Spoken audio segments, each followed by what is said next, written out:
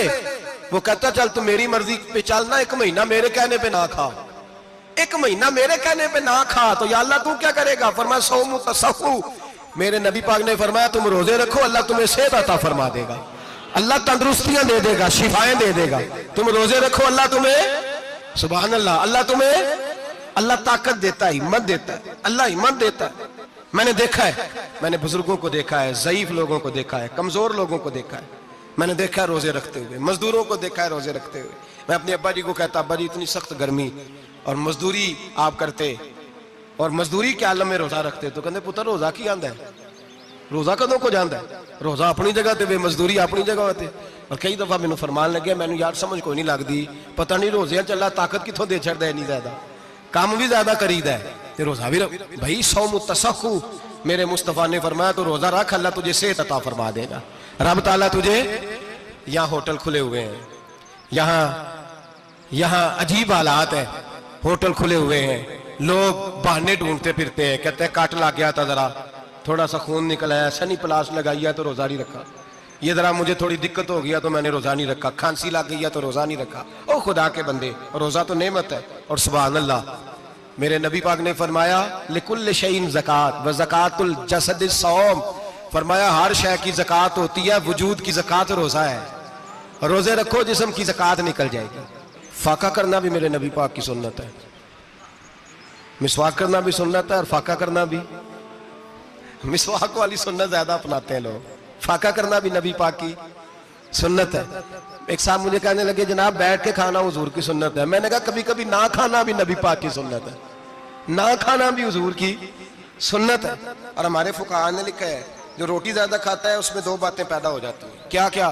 ایک بولتا زیادہ ہے، دوسرا سوتا زیادہ ہے، غافل ہو جاتا ہے۔ فقہ اور حکیم اطباء ڈاکٹر کہتے ہیں کہ پیٹ خالی رہے نا جس آدمی کا، اس کا حافظہ مضبوط ہوتا ہے، اس کے ذہن کی گرہ کھلتی ہے. زیادہ کھانے سے تو خماری چڑھتی ہے، دماغ ڈھونڈتے پھرنا روٹی کدھر سے آج اچھی ہے، گھر میں نہیں پکی تو ہوٹل چلے جانا، کھانے کے سوا اور کام ہی کوئی نہیں. وہ صاحب میرے نبی پاک علیہ السلام نے فرمایا کافر 7 آنتوں سے کھاتا ہے، 7 آنتوں سے، اور فرمایا میرا مومن 1 آنت سے کھاتا ہے. اس کے وجود میں کھانے والی 1 آنت ہے، کافر 7 آنتوں سے کھاتا ہے. فاقہ کشی سے نورانیت پیدا ہوتا ہے، کم کھانا. لیکن نا نبی پاک صلی اللہ علیہ وسلم نے اللہ سے فاقہ مانگ کے لیا ہے، یا اللہ 1 وقت روٹی دے 1 وقت کا فاقہ دے، مانگ کے لیا ہے نبی پاک نے، مانگ کے. حضرت ابو ہریرہ رضی اللہ تعالیٰ عنہ فرماتے ہیں بھوک زیادہ لگتی تھی نا جب مجھے، تو میں حضرت عمر سے، ابو بکر سے، عثمان، مولا علی سے کوئی مسئلہ پوچھ لیتا تھا، اور جب میں مسئلہ پوچھتا تھا تو وہ مجھے روٹی کھلا دیتے تھے.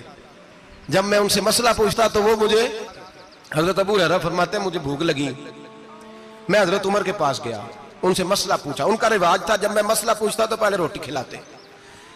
ہمارے بزرگ یہ فرماتے ہیں کہ کھانے کھلا کے دین پڑھاؤ، صرف تمہارا کتب خانہ نہیں کھلا ہونا چاہیے، تمہارا دسترخوان بھی کھلا ہونا چاہیے. کسی نے نبی پاک صلی اللہ علیہ وسلم سے پوچھا تھا بہترین مسلمان کون ہے؟ حضور نے فرمایا جو سلام لینے میں پہل کرے اور روٹی زیادہ کھلائے، جو روٹی ہر وقت فکر کرے یار تو روٹی کھا لے، روٹی کھانے کی طرف توجہ دلائے. کھلانا سنت ہے، زیادہ کھانا اس میں بھی فرق رکھے. تو نبی پاک صلی اللہ علیہ وسلم کے صحابی حضرت ابو ہریرہ رضی اللہ تعالیٰ عنہ فرماتے ہیں میں نے حضرت عمر سے مسئلہ پوچھا، میں نے کہا حضور مسئلہ بتائیں، تو کہتے پہلے ان کی عادت تھی جب میں مسئلہ پوچھتا تو روٹی بھی کھلاتے، آج انہوں نے مسئلہ ہی بتایا ہے، روٹی کو نہیں کھلائی. تو مجھے کہنے لگے ابو ہریرہ تو سوچتا ہوگا روٹی نہیں اس نے پوچھی، تو نے کب سے کھانا نہیں کھایا؟ میں نے کہا صبح سے. تو جناب عمر کہنے لگے میں نے کل صبح سے نہیں کھایا. چل ابو بکر صدیق کے گھر مسئلہ پوچھتے ہیں. کہتے ہیں جناب صدیق اکبر کے دروازے پہ گئے، جا کر کے ان سے مسئلہ پوچھا. ان کی بھی عادت تھی جب کوئی مسئلہ پوچھنے جاتے تو دسترخوان بچھا لیتے، کہتے آؤ روٹی بھی کھلاتا ہوں مسئلے بھی بتاتا ہوں. کہتے ہیں گئے تو انہوں نے بھی مسئلہ بتایا، روٹی کوئی نہ پوچھی. تو کہنے لگے عمر ابو ہریرہ تم لوگوں نے کل پرسوں سے نہیں نہ کھایا ہوگا. اور ابو بکر کو 4 دن گزر گئے ہیں، تھوڑا سا دودھ ملا ہے یا کھجور ملی ہے، روٹی کوئی نہیں ملی. چلو در رسول پہ چلتے، آؤ حضور کی بارگاہ. کہتے ہیں نبی پاک کی بارگاہ میں آئے، حضور نے چہرے دیکھے، کریم سے مسئلہ نہیں پوچھنا پڑا. میرے مصطفیٰ کریم نے فرمایا بھوک لگی ہوئی ہے تم تینوں کو؟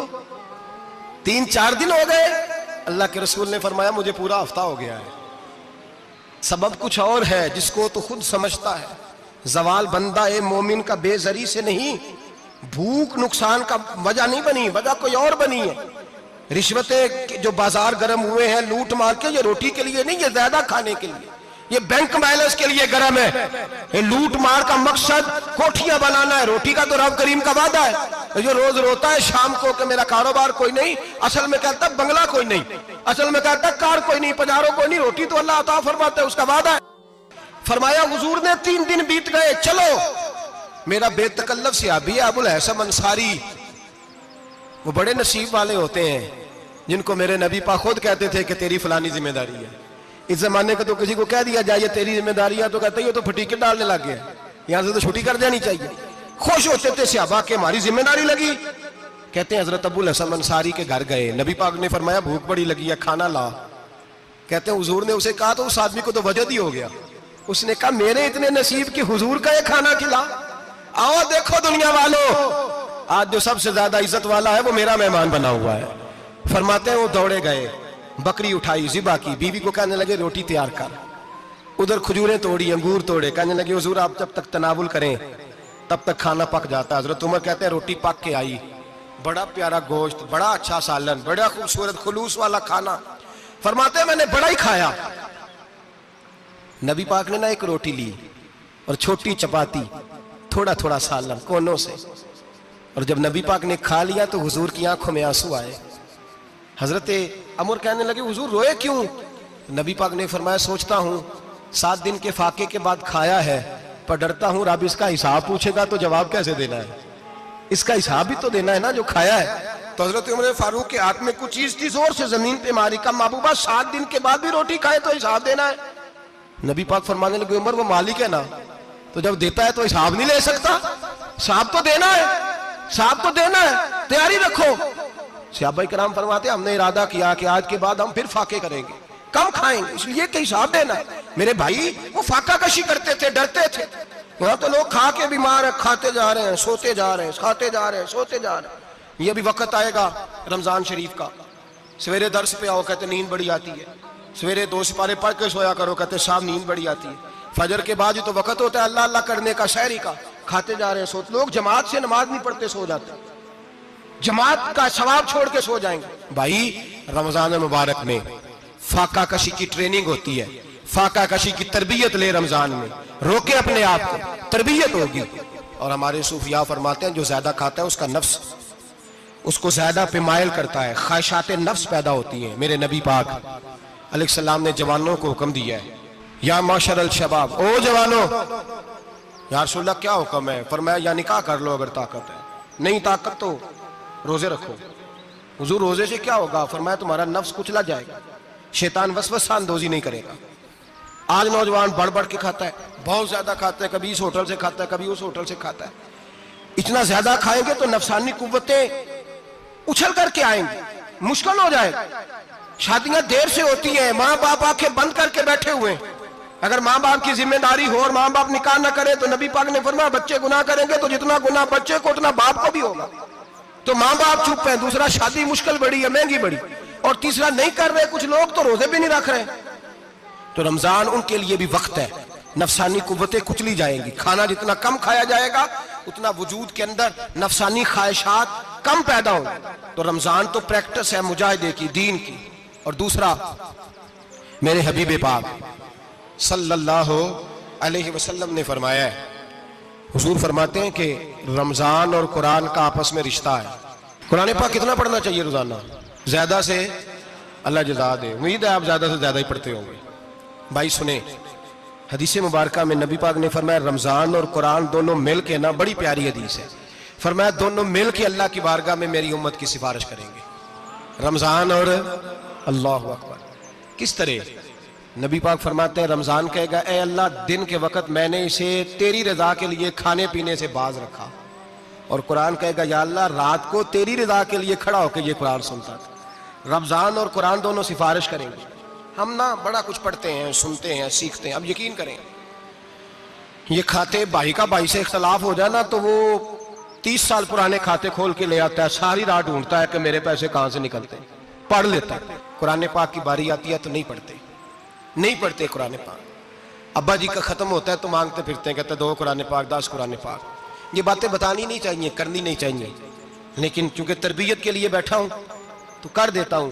میرے شاگردوں سے پوچھیں، یہاں مدرسہ ہے الحمدللہ، درجنوں طلباء ہیں، اساتذہ ہیں، میرے پیر بھائی ہیں، اور میرا یہ دعویٰ ہے کہ شاید کوئی کسی سے اتنا پیار کرتا ہو جتنے میرے شاگرد اور مرید مجھ سے کرتے ہیں، لیکن میں نے کبھی کسی سے نہیں کہا کہ ذرا سورۃ فاتحہ پڑھ کے دینا، میں نے اپنے ابا جی کو ثواب دینا ہے۔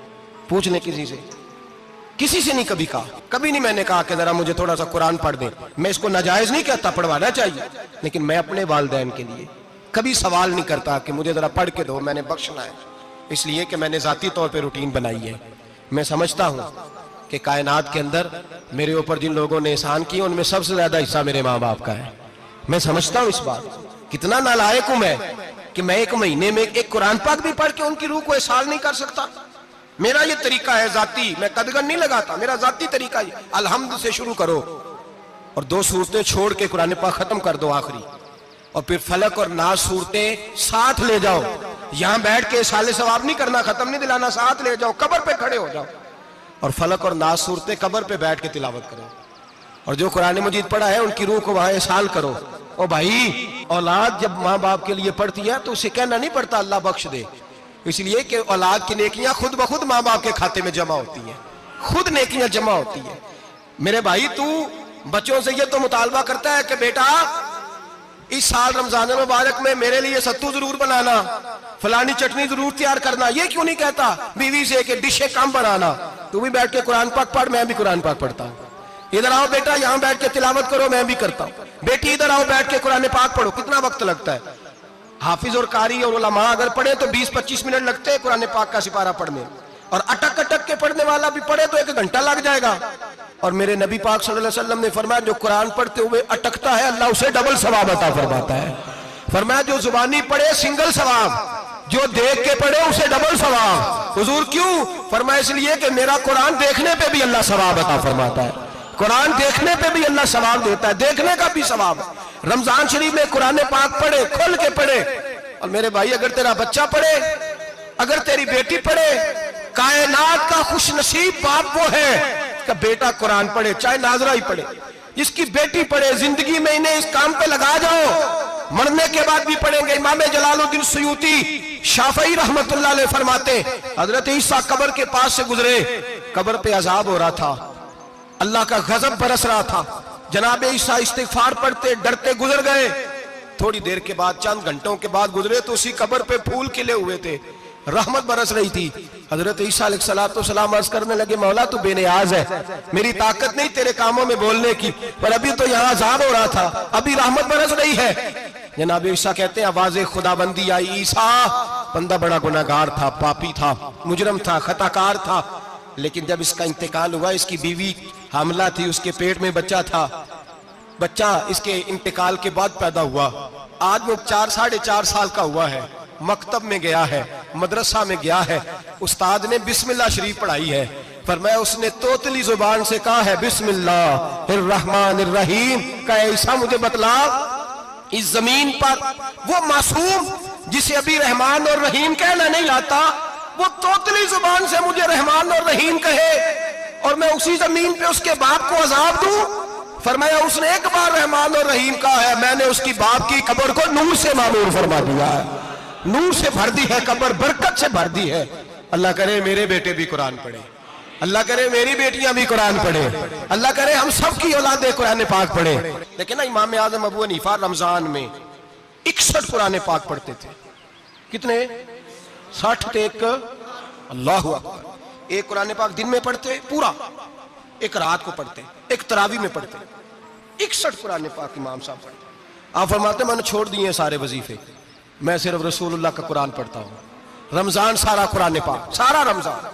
اب تو عادت ہی نہیں رہی ہمیں قرآن پاک کی، اگر لوگ ناراض نہ ہوں تو محفل نعت ہوتی ہے تو تلاوتیں کتنی ہوتی ہیں، اور نعتیں ہم نے ذوق ہی نہیں بنایا، ذوق ہی نہیں بنایا ہم نے تلاوت قرآن کا، اس لیے کہ قراء علماء فقراء ان کو ہم تیار ہی نہیں کر رہے، ہم تو ایکٹر پال رہے ہیں جو پیسے لیتے ہیں نعت خوانی کے، معاذ اللہ۔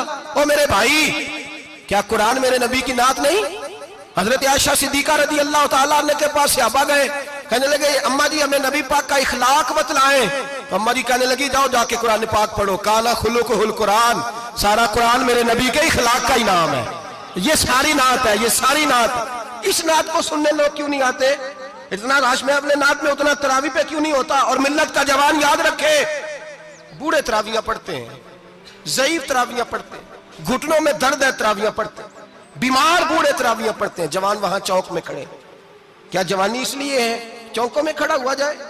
کیا جوانی اس لیے ہے کہ سعودی عرب جانے کے لیے پاسپورٹ بنانا ہو تو 2.5 گھنٹے کھڑا رہے، تو شناختی کارڈ کے دفتر تو کھڑا رہے، پروٹیکٹر کے لیے کھڑا رہے، کافروں کے سامنے کاسا لیسی کرنے کے لیے تو کھڑا رہے، تو نوکری پہ جائے تو ساری رات کھڑا رہے، اور تو قرآن کے لیے کھڑا نہیں ہوتا؟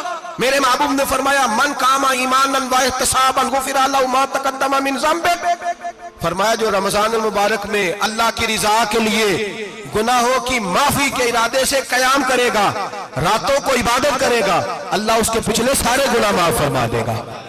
نوجوان ارادہ کریں، پروگرام بنائیں کہ انشاءاللہ قرآن پڑھنا بھی ہے، قرآن پڑھوانا بھی ہے، سننا بھی ہے، اور انشاءاللہ بولیے سننا بھی ہے اور پڑھنا بھی ہے اور پڑھانا بھی۔ ہمت کریں، دلیری کریں، آ کے کھڑے تو ہو، اللہ توفیق عطا کرے گا۔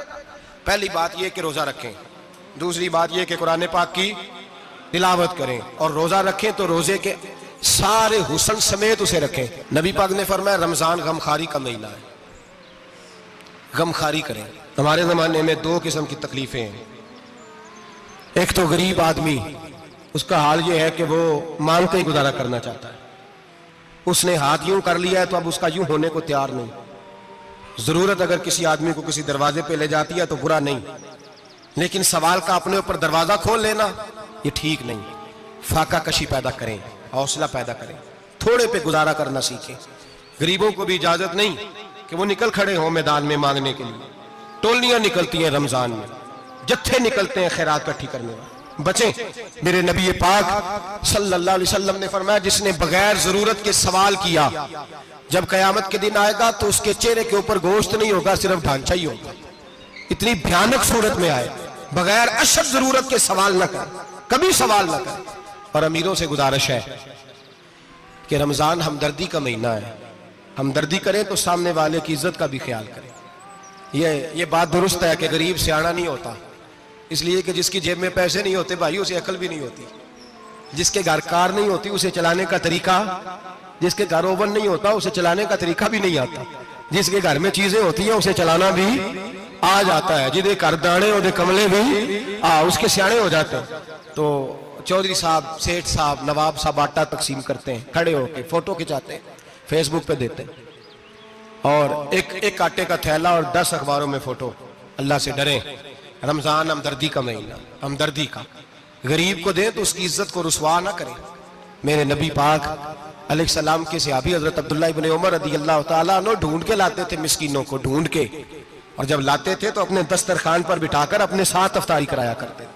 اور پھر فرمایا اللہ تعالیٰ نے لن تنالوا البر حتی تنفقوا مما تحبون, اللہ کے راستے میں وہ چیز دینی ہے جو تمہیں زیادہ پیاری ہو. کون سی چیز جو تمہیں, میں تھوڑا سا بے باک ہوں, بعض دوستوں کے ساتھ, سب کے ساتھ نہیں. ایک دوست مدرسے میں گھی دینے آئے ایک دفعہ, تو وہ والا گھی دے گئے جو سب سے سستا تھا. تو میں نے کہا مجھے دیانتداری سے بچائے, آپ یہی کھاتے ہیں گھر میں؟ کہنے لگے نہیں. تو میں نے کہا پھر ہم نے بچے مارنے کے لیے تو نہیں نہ رکھے ہوئے, کیا وہ والا گھی اللہ کے راستے میں پیاری چیز دے رہی ہے نا, اس لیے گلے گلے نوٹ لوگ مسجد کے گلے میں ڈال جاتے ہیں, پھٹے ہوئے ڈال جاتے ہیں, کہتے ہیں جوڑ لیں گے مولوی صاحب. اور خدا کے بندے پیاری چیز دینی تھی تو نے, اور تو نے اس کا ترجمہ الٹ کر لیا ہے. سمجھ لیں رمضان المبارک میں کسی غریب کی مدد کرنی ہے تو ساتھ اس کی عزت بھی کرنی ہے. نبی پاک علیہ السلام کے دروازے پر جب سے, یہ جملہ ایک ہے لیکن بڑا قیمتی ہے. صحابہ کہتے ہیں جب ہم دروازہ رسول پہ جاتے تھے خیرات بھی ملتی تھی اور عزت بھی ملتی تھی. خود بھیک دے خود ہی کہیں منگتے کا بھلا ہو, خیرات بھی ملتی تھی اور عزت بھی ملتی تھی. نبی پاک ساتھ عزت بھی دیتے تھے, مسکین کو غریب کو دیں اور خیر خائی کریں. جوتے بیچنے والے جوتوں کے ریٹ سستے کریں, کپڑا بیچنے والے کپڑے کا ریٹ, درزی صاحب بھی ریٹ سستا کریں, دکاندار بھی چیزوں کا ریٹ, حکیم صاحب پیسے کم لیں, ڈاکٹر پیسے کم کریں, حکومت نرخوں میں کمی کرے, اور یہ کام اجتماعی طور پہ کریں. میرے نبی پاک نے فرمایا رمضان غمخواری کا مہینہ ہے, اس میں غمخواری کرنی ہے, دوسرے کا خیال کریں, اظہار کریں, قربانی کریں. یہاں ہر چیز کا ریٹ بڑھ جاتا ہے رمضان شریف میں. ہر آدمی کہتا ہے میرا سیزن آ گیا ہے, توجہ بڑھائیں, خیال کریں, غمخواری کا مہینہ ہے.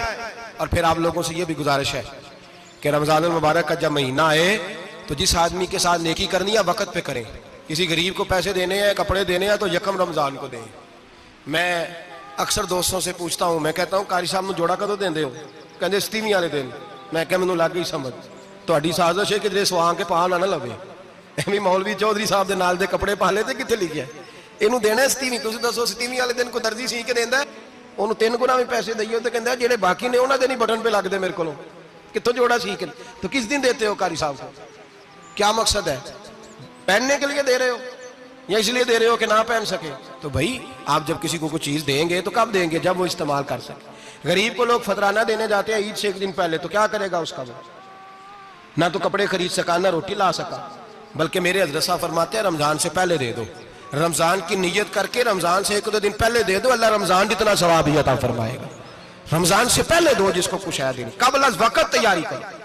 اور میرے قبلہ حضرت صاحب فرمایا کرتے اپنے کپڑے بعد میں, غریب کے بچوں کے کپڑے پہلے, اپنے گھر کی ضروریات بعد میں, غریبوں کی ضروریات, اس لیے کہ اللہ پاک نے ان کا رزق بھی ہمارے گھر بھیج دیا ہے. ہماری ڈیوٹی لگائی ہے کہ تم نے بانٹنا, بانٹنے والے بنو. اور یہ ذہن بنائے کہ پتہ نہیں کس کا حصہ تھا جو اللہ نے میرے گھر بھیجا, یہ ذہن بنا کے بانٹ. اور جس کو دینے جائیں, ہاں آپ کو اجازت ہے تھوڑا بہت پتہ کرنے کی, لیکن تھوڑا بہت تفتیش کرنے کی اجازت, بال کی کھال اتارنے کی اجازت. میں نے دیکھا ہے لوگ غریبوں کا انٹرویو لیتے ہیں, تیرا تو فلانا کمانے والا نہیں, تیرا تو فلاں بچہ. او بھائی بہت سارے غریب ایسے ہیں, بڑے ہیں, جو کمانے کی کوشش کرتے ہیں لیکن ان کا سبب نہیں بنتا. ہاں ہے ایسے لوگ جو سعودی عرب چلے گئے ہیں, کہتے ہیں تیرا تو فلاں باہر نہیں گیا, ہے گیا ہے, لیکن سارے سعودی عرب جانے والے بھی مال کمانے کی طاقت نہیں رکھتے. کئی وہاں بھی بیٹھ کے بیچارے قرضوں میں الجھے ہوئے ہیں, وہاں والوں کے ظلم کا شکار ہیں. بہت ساری آزمائشوں میں تو تفتیش کرتا ہے. میرے امام شافعی کا ایک جملہ اگر آپ کو یاد رہ گیا تو بات بن جائے گی. امام شافعی رحمت اللہ بلکہ حضرت غوث اعظم جیلانی کے پاس وہ بات آپ کو زیادہ فائدہ دے گی. حضرت غوث اعظم جیلانی کو ان کا ایک مرید سمجھانے لگ گیا, کہنے لگا حضرت جی آپ سب کو دیتے رہتے ہیں, ہر بندہ مستحق نہیں ہوتا, ذرا ٹٹول کے دیا کریں. تو غوث اعظم جیلانی فرمانے لگے بھائی مجھے تو لگتا ہے تو بھی ان چیزوں کا مستحق نہیں تھا جو اللہ نے تجھے عطا کر دی ہے. پہلے تو بتا تو مستحق تھا, تجھے اپنی حیثیت اوقات کا پتہ ہے جو اللہ نے تجھے دے دی ہے؟ طاقت تھی, کوالٹی تھی, تیرے اندر وہ صلاحیت تھی, رب نے تو نہیں تیری تفتیش کی کہ تو قابل ہے کہ نہیں, تو اللہ کے بندوں کی تفتیش کرتا پڑتا ہے.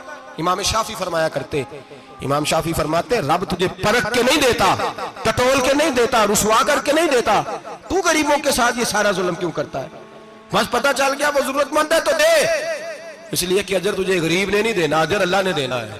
اور اللہ اجر عمل پہ نہیں دیتا, اللہ تو نیت پہ اجر عطا فرماتا ہے. تو نیت دیکھ تیری کس طرح کی. تو میرے بھائی غریب کو دیں, قبل از وقت دیں. رمضان مبارک میں چوتھا کام, بات آخری اور چوتھا کام سنیں, رمضان میں دین سیکھیں.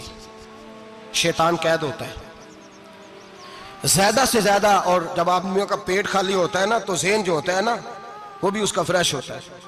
اس میں کوشش کریں دین سیکھنے کی.